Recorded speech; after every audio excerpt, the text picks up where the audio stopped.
If you've grown used to thinking of wines as being either white, red or pink, then you have to think again these days because there's a new colour being added to the colour chart, and that is orange wines.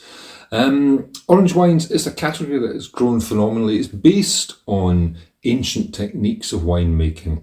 With white wines, normally you ferment only the juice of the grape, which is basically transparent. You don't include the skins of the grapes for making white wine. But with orange wines, skin contact is the secret to this colour. Maybe 5 months in this case of contact after fermentation. Here it's in clay pots, clay amphora. And during that time, some of the colour from the skins leaches into the wine. Also a little bit of the phenolics, which is things like tannin. So the wines are quite different from a regular white wine, which is made without skin contact. This particular wine comes from Emiliana, an organic specialist of Chile. It comes from the Casablanca Valley. This is the Animalia Orange Wine 2021.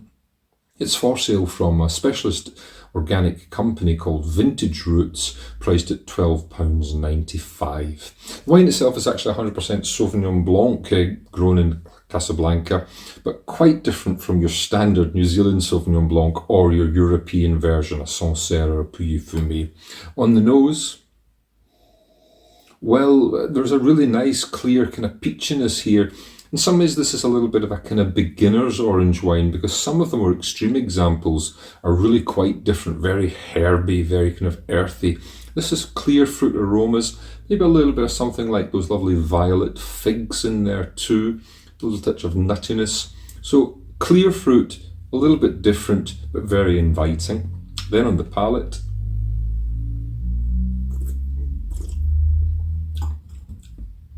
big blast of kind of Seville orange bittersweetness. There's really quite bitter flavours in there between grapefruit and orange. But it's not aggressive. A little bit of kind of nutty tannin coming through again, a little bit of that figgy richness, then very nice, clear, quite tangy acidity, quite a drying finish. It's a dry wine, a food wine. So not one that is a typical Sauvignon Blanc by any means, but also something that's still recognisably Sauvignon Blanc for those who want to try something, try an orange wine, but kind of be led quite gently down the path. Great with fish and seafood, great with, it's a really good food wine because of that dryness, that little nip of tannin adding more gastronomic appeal. This is the Emiliana, Animalia Orange Wine 2021, priced at £12.95 and available from Vintage Roots. This is my wine of the week.